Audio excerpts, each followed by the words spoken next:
Dans un monde où l'information est omniprésente et instantanément accessible, la presse écrite traditionnelle fait face à un défi majeur, trouver un modèle économique viable à l'ère du numérique. La transition vers le digital, exacerbée par la pandémie de Covid-19 et l'adoption massive des smartphones et des réseaux sociaux par les jeunes générations, a profondément bouleversé le paysage médiatique. Les agences publicitaires, autrefois piliers financiers de la presse, se retrouvent désormais dans une position d'incertitude quant à l'efficacité de leurs investissements dans ce secteur en mutation.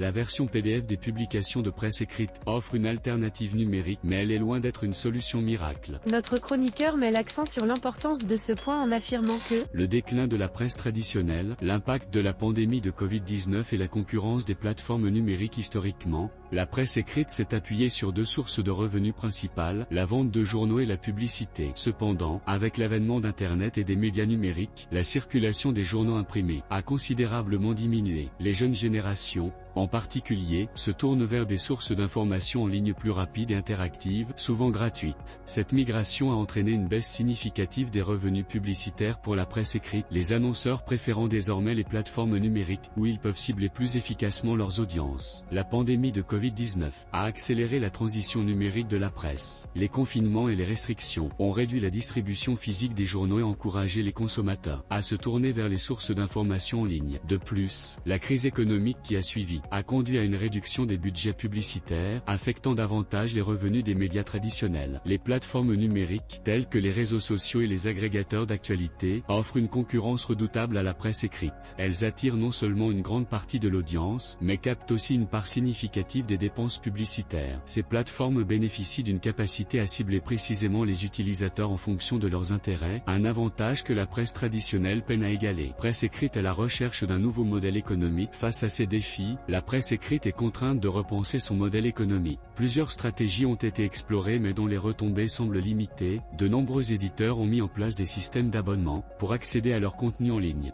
Bien que cela puisse limiter l'audience, cela garantit des revenus stables et fidélise les lecteurs. Certains médias se diversifient en organisant des événements, en proposant des services de consultance ou en développant des produits dérivés. La création de contenus sponsorisés ou de partenariats avec des marques peut également être une source de revenus. L'adoption de technologies telles que l'intelligence artificielle pour personnaliser le contenu et améliorer l'engagement des utilisateurs. Certains plaident pour un soutien accru des gouvernements à la presse, considérée comme un pilier de la démocratie. Cependant, ces stratégies ne sont pas sans défi. Le passage au numérique nécessite des investissements importants en technologie et en compétences. De plus, le mur payant peut limiter la portée et l'impact social du journalisme. Il existe également un risque que le contenu sponsorisé compromette l'indépendance éditoriale. Monsieur Adnan Benchakroun enrichit son discours de la manière suivante. La digitalisation de la presse écrite, notamment à travers la publication de versions PDF de quotidiens, hebdomadaires et mensuels, semblait initialement être une solution prometteuse pour contrer le déclin de la presse traditionnelle. Cependant, cette approche présente des limites intrinsèques qui soulèvent des questions quant à sa viabilité à long terme. Premièrement, la nature statique du format PDF s'avère être un handicap majeur dans un environnement médiatique en constante évolution. Contrairement aux sites web et aux applications mobiles, qui offrent des mises à jour en temps réel, le PDF est une capture figée de l'information. Dans un monde où les nouvelles évoluent à un rythme effréné, cette caractéristique rend les éditions PDF moins attrayantes pour les lecteurs en quête d'informations actualisées. Deuxièmement, l'expérience utilisateur offerte par les PDF est souvent inférieure à celle des plateformes numériques dédiées. La navigation dans un document PDF peut être moins intuitive et moins engageante que sur un site web ou une application conçue pour la lecture en ligne. Cette expérience utilisateur limitée peut dissuader les lecteurs, en particulier les jeunes générations habituées à des interfaces interactives et personnalisées. Troisièmement, le format PDF ne tire pas pleinement parti des capacités du numérique. Les médias en ligne offrent des possibilités d'interactivité, de multimédia et d'hyperliens, qui enrichissent l'expérience de lecture et augmentent l'engagement des utilisateurs. En restant attaché au format PDF, la presse écrite manque l'opportunité d'exploiter ses fonctionnalités innovantes. Quatrièmement, la distribution de versions PDF ne résout pas le problème fondamental de la monétisation. Bien que les éditions PDF puissent être vendues ou incluses dans des abonnements, elles ne rivalisent pas avec la publicité ciblée et les modèles de revenus diversifiés des plateformes numériques. De plus, les PDF sont facilement partageables et peuvent être piratés, ce qui pose un risque supplémentaire pour les revenus. Enfin, la transition vers le numérique via le format PDF peut être perçue comme une demi-mesure, un compromis entre le papier et le numérique, sans embrasser pleinement les avantages de ce dernier. Cette approche peut retarder l'adoption de stratégies numériques plus innovantes et plus adaptées aux exigences actuelles du marché de l'information. En conclusion, bien que la version PDF des publications de presse écrite offre une alternative numérique, elle est loin d'être une solution miracle. Les limites en termes d'actualité, d'expérience utilisateur,